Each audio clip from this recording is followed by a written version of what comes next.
Vous êtes là-dedans, n'est-ce pas? Ouvrez. Ne voulant pas déranger les voisins, j'ai ouvert la porte d'entrée à contre-serrure. Vous êtes stérile et vous osez rester à la maison? Je ne vous reconnais pas comme ma belle-fille. Mon mari et sa maîtresse étaient là, ainsi que ma belle-mère. Pour ma nouvelle belle-fille et le petit enfant à venir, je prendrai cette maison comme un cadeau de votre part, alors partez s'il vous plaît. Oui, partez maintenant. Au revoir, femme infertile. Oh, ils disent vraiment ce qu'ils veulent, sans savoir qu'ils se trompent. Je m'appelle Cindy. Je suis une employée de bureau de 43 ans.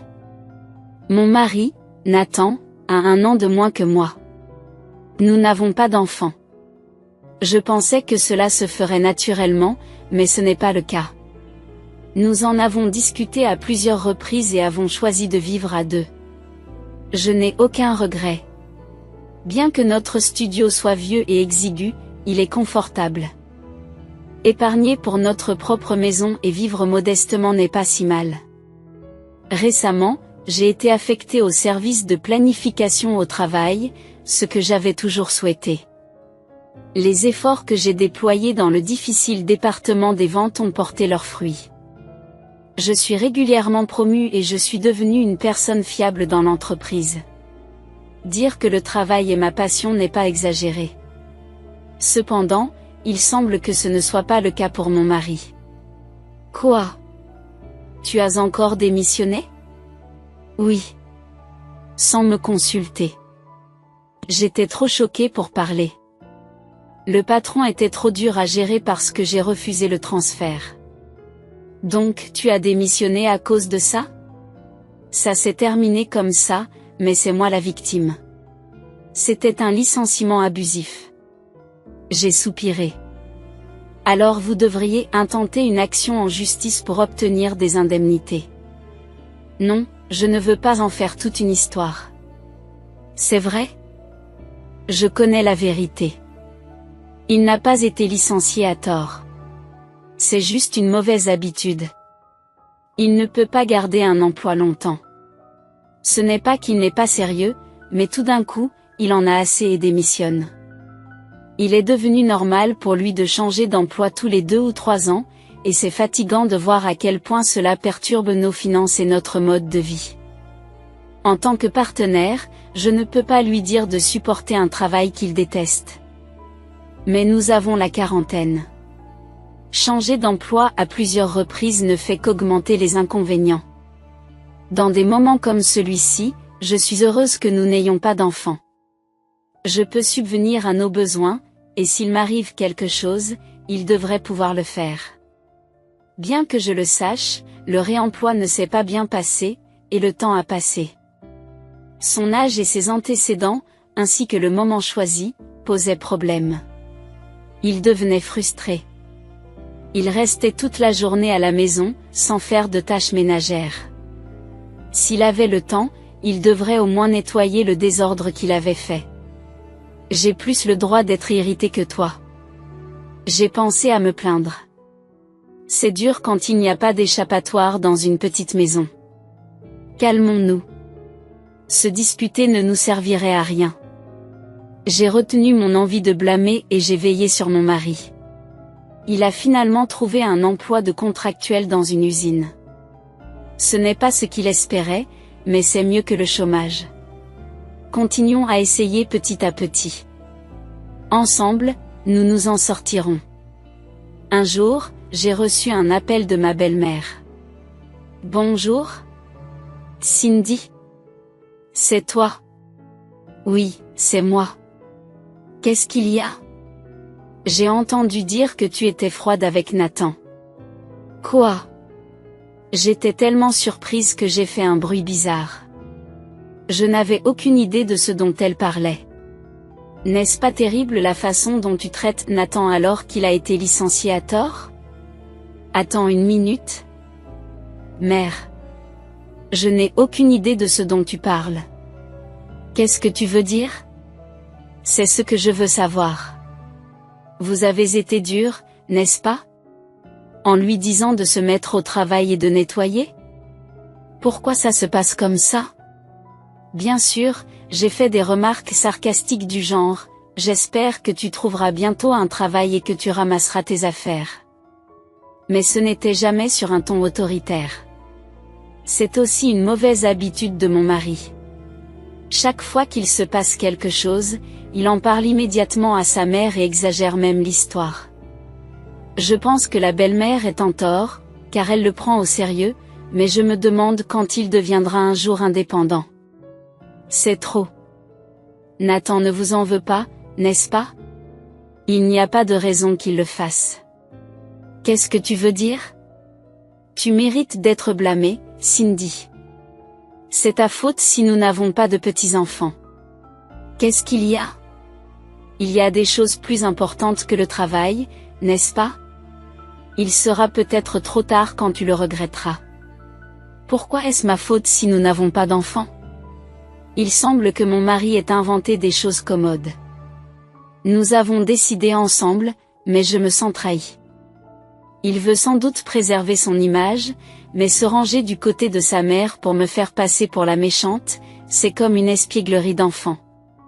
Nous sommes un couple qui va passer un long moment ensemble, et nous ne devons pas perdre la confiance.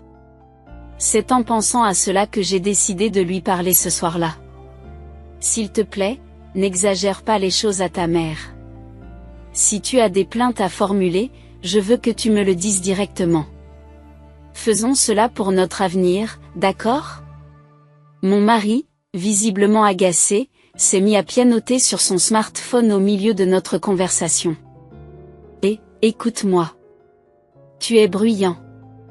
Je reçois des messages du travail. Ce disant, mon mari s'est levé et a quitté la discussion, se dirigeant directement vers la chambre à coucher. Est-il de mauvaise humeur ou simplement fatigué par le travail à l'usine? Il n'y a rien à faire. Nous en reparlerons une autre fois. Mais le lendemain, il refuse de reparler, prétextant qu'il est fatigué et qu'il a sommeil. Le lendemain, il est rentré chez lui dans la matinée, après une fête de bienvenue organisée par l'entreprise. Il a passé toutes les vacances à cuver sa gueule de bois. Par la suite, il a continué à rentrer tard en raison de ses heures supplémentaires et de ses activités sociales. Il est clair qu'il m'évite. Il essaie de laisser les choses s'estomper, mais cela ne résoudra pas les problèmes. Je déteste être injustement blâmé par ma belle-mère. Je frotte mes yeux endormis en attendant qu'il rentre à la maison. C'est un problème qu'il ne faut pas remettre à plus tard juste parce qu'il est gênant. Au moment du changement de date, mon mari rentre à la maison en fredonnant joyeusement un air. Bienvenue à la maison. Je t'en prie. Tu m'as fait peur. Qu'est-ce qui ne va pas? Surprenant, non? Tu étais réveillé? Je t'attendais. Quoi? Il a l'air ennuyé. Pourquoi tu évites ça? Tu es bruyant. Tu agis bizarrement ces derniers temps. Tu es si persévérant. Si tu as quelque chose à dire, laisse un mot. Un mot? Était-il convenu que nous réglerions les choses sans discussion? Oh. Pour vous souvenir de choses aussi anciennes, vous êtes vraiment persévérant. Je suis stupéfaite. A-t-il oublié nos vœux de mariage? J'ai dit qu'un couple idéal se comprend, et il était d'accord. Je pense que oui. J'aimais ton sérieux, mais maintenant il est inflexible et pesant. C'est vrai. Si tu ne veux pas me perdre, change d'attitude. Il y a d'autres femmes disponibles. Qu'est-ce que tu veux dire? Ce que j'ai dit. Tu me trompes? Les récentes actions de mon mari me viennent à l'esprit. Vous mentez, n'est-ce pas? Qu'est-ce que j'ai fait? Je te l'ai dit, tu es tenace. Tu veux divorcer? Ne dis pas des choses comme ça. Il fait claquer sa langue, sort un papier vert de son sac et me le tend. C'est un formulaire de divorce rempli. Pourquoi ce formulaire? On m'a demandé de l'écrire. Par qui? Vous savez sans que je le dise. Non, je ne sais pas. Il y a une femme qui veut que je le soumette. Les mots me manquent. Mon mari a-t-il écrit les papiers du divorce à la demande de sa maîtresse? Ne te fais pas d'illusions en sachant cela. Tu es inutile sans moi, alors connais ta place. Je tiens le formulaire de divorce avec des mains tremblantes. J'entends les battements de mon cœur. Quelle heure pensez-vous qu'il soit? Je vais dormir. Va te rafraîchir la tête quelque part. Mon mari disparaît dans la chambre. Je regarde son nom écrit sur le formulaire de divorce. Que ressentait-il en écrivant cela? Est-il rentré tard aujourd'hui parce qu'il avait rendez-vous avec sa maîtresse? J'ai été ridicule de le soutenir dans son nouveau travail. Ma tête tourne à cause de la confusion. Je n'arrive pas à penser à quoi que ce soit. Comme il l'a dit, je devrais me calmer. Je quitte silencieusement la maison avec seulement mes objets de valeur et mes affaires de première nécessité. Un mois plus tard. Je ne suis pas rentrée chez moi depuis. J'ai essayé de contacter mon mari à plusieurs reprises, mais je n'ai pas eu de réponse. Cette pièce est calme et confortable. Elle apaise mon esprit. La lumière du soleil qui passe par les fenêtres éclaire le salon encore vide.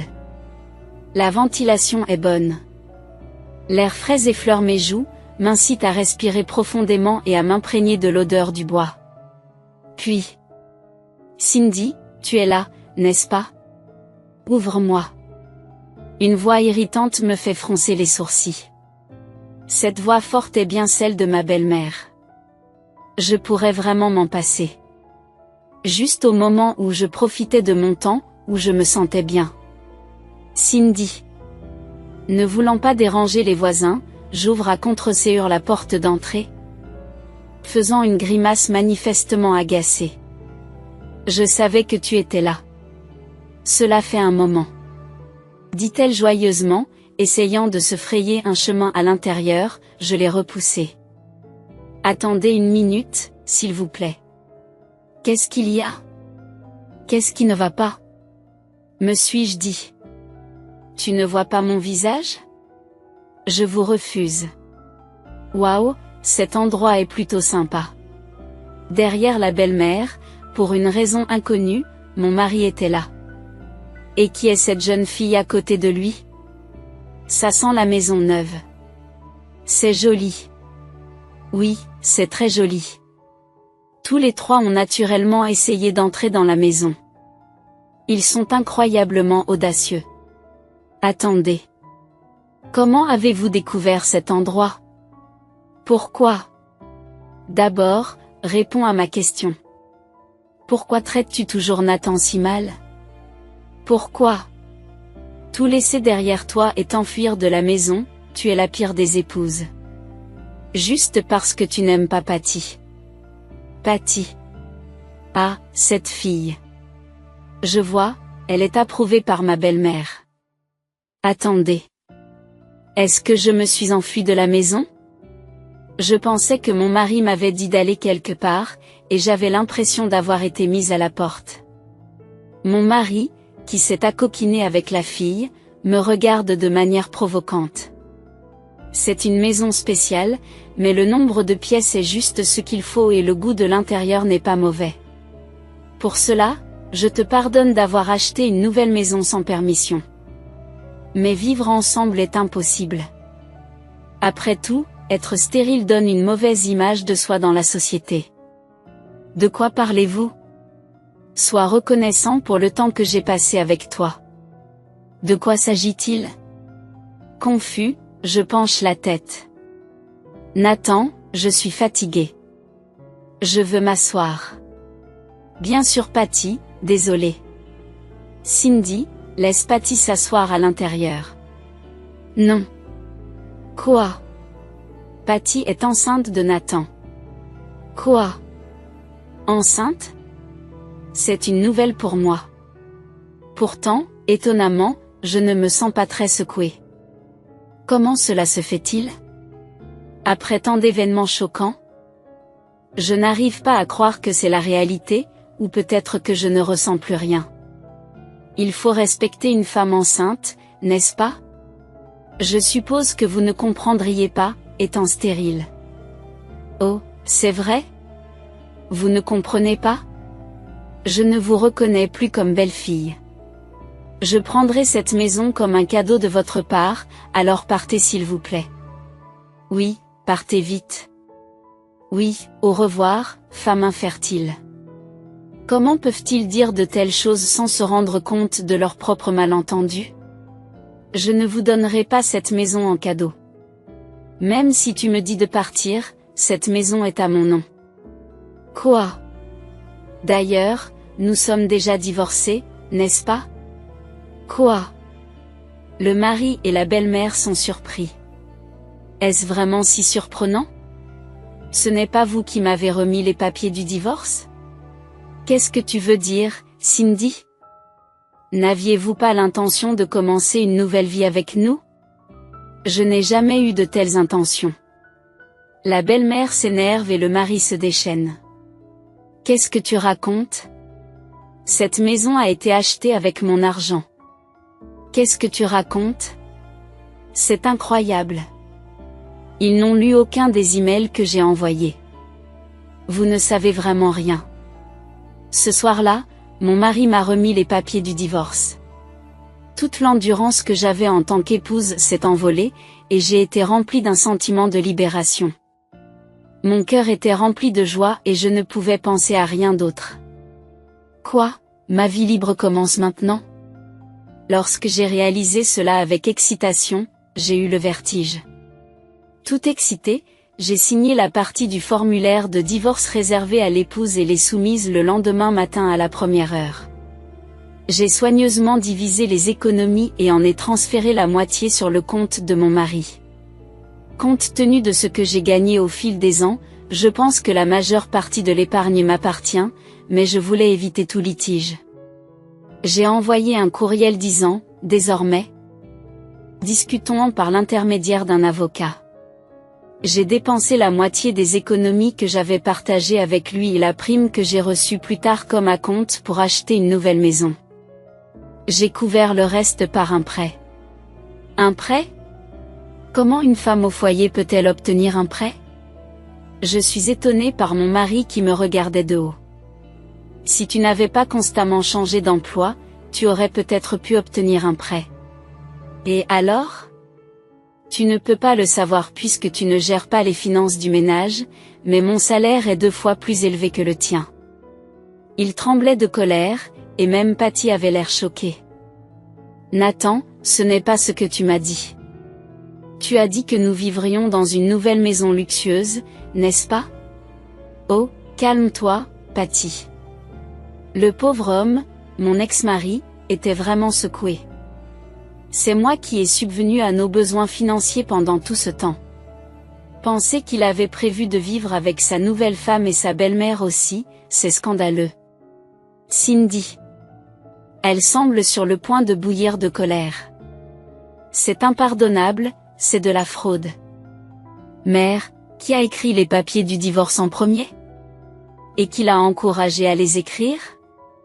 C'est cette fille, votre future belle-fille, n'est-ce pas? C'est bien que vous ayez un petit enfant en route. Quoi qu'il en soit, nous prendrons aussi la maison. Ses narines s'enflamment d'arrogance. Comme je l'ai dit, c'est impossible. Une si grande maison, c'est trop pour vous seul, n'est-ce pas? J'ai l'intention de vivre ici avec mes parents. Qu'est-ce que c'est que cette belle-fille? Que dit cette belle-fille? Non, non, je ne suis plus votre belle-fille, nous n'avons rien à voir l'un avec l'autre. Et qui sait, peut-être qu'il y aura une autre belle rencontre. Je ne le dirai pas à haute voix, bien sûr. Qu'est-ce que je ferais? J'étais prête à vivre dans cette maison. Elle a l'air déprimée. Qu'est-il arrivé à l'appartement dans lequel vous viviez? Ce vieil endroit? Je l'ai vendu. Tu l'as vendu. J'ai vu par hasard que tu déménageais des appareils dans cette nouvelle maison et j'ai tout de suite contacté Nathan, qui m'a invité à vivre avec lui. C'est comme ça que ça s'est passé. Il ne reste plus que le petit studio dans lequel j'habitais. Ce n'est pas que j'éprouve de la sympathie.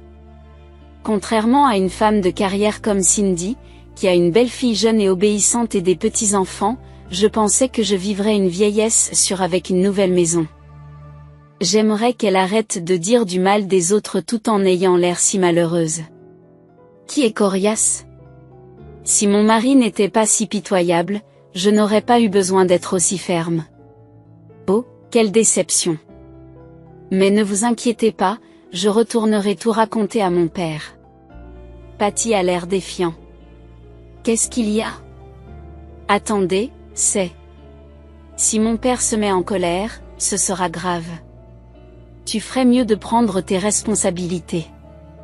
Patty, s'il te plaît, pas ça. Pour ce qui est de la raison pour laquelle mon mari a mis cette jeune fille enceinte, elle était employée de bureau dans son entreprise, et de fil en aiguille, après une soirée arrosée, il l'a ramenée à la maison sur un coup de tête, et étonnamment, c'est arrivé comme ça. Ce n'était pas une simple employée, mais la fille du directeur de l'usine. Élevée dans une école de filles, cette femme, malgré son apparence clinquante, n'avait aucune expérience avec les hommes.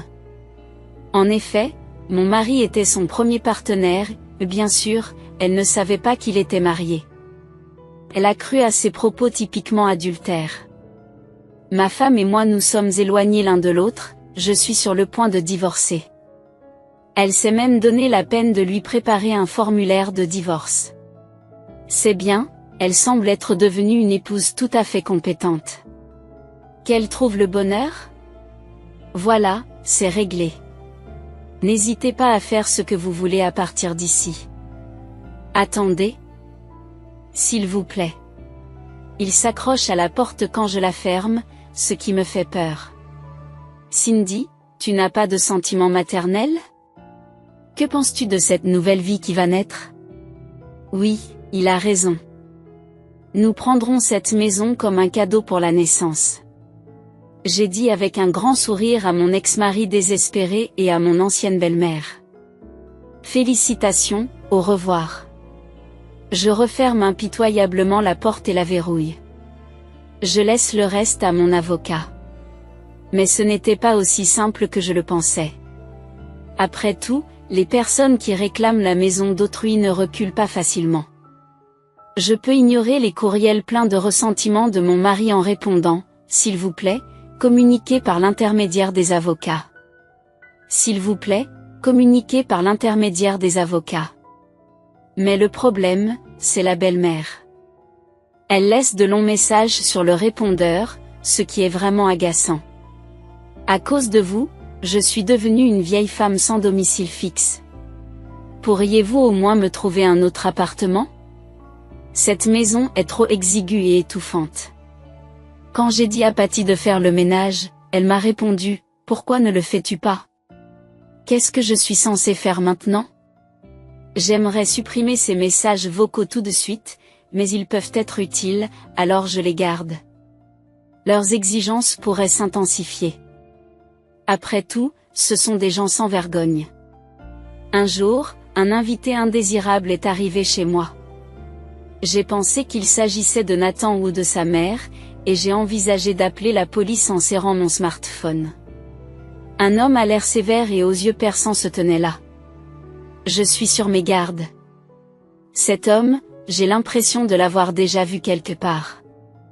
Mais il est impossible que je connaisse un homme aussi robuste. Serait-ce une arnaque déguisée en démarchage à domicile? Puis-je vous demander qui vous êtes? Je suis Robert, le directeur de l'usine. Soudain, je me suis rendu compte que le père de Patty, le directeur de l'usine, n'était pas le même. Le père de Patty, le directeur de l'usine. C'est vrai, cette fille a dit qu'elle le ferait. Dites-le à son père. Nathan et Patty apparaissent derrière le directeur de l'usine, le sourire aux lèvres. Ils ont amené des renforts de poids. Papa, dis-lui. Père, fais-la souffrir, s'il te plaît. Le directeur de l'usine fronce les sourcils, visiblement très en colère. Et s'il exige des frais de nuisance ou des frais d'accouchement?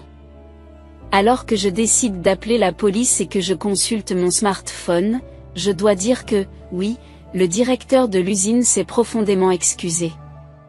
Je suis terriblement désolé.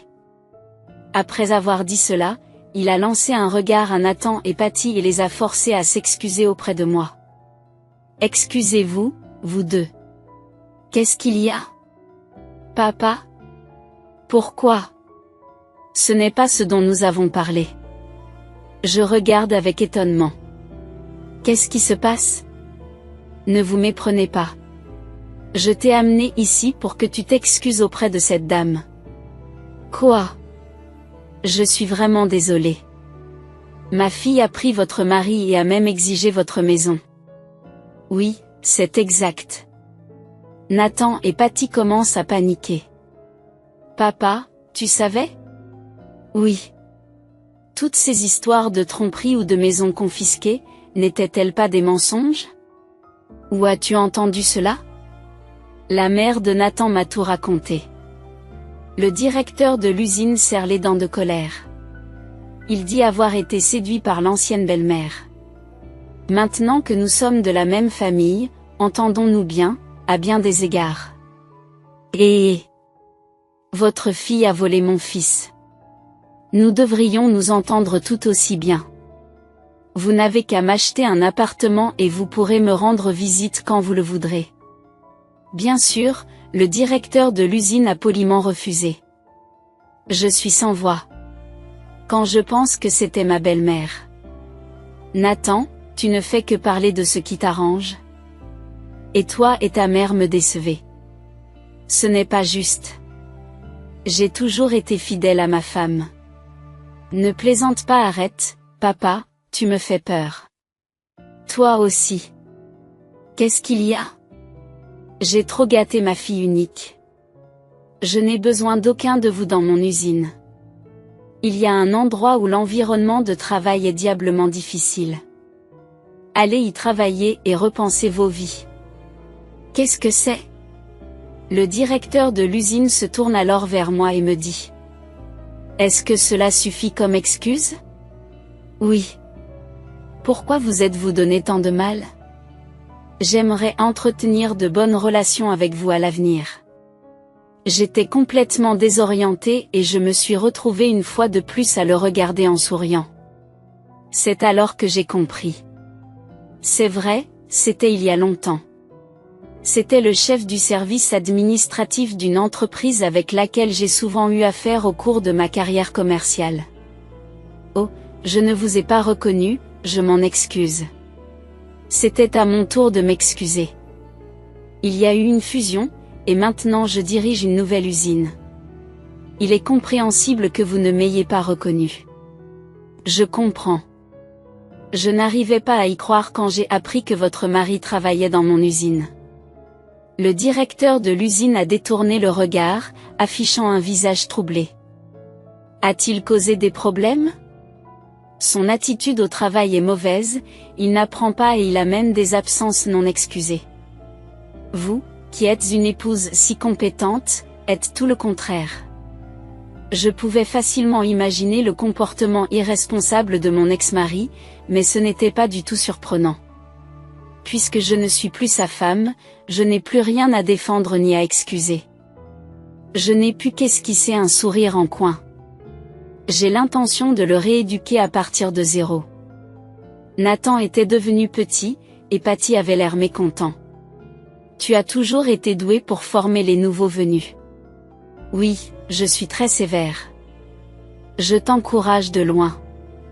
Même avec les efforts de Robert, il était difficile de réformer Nathan.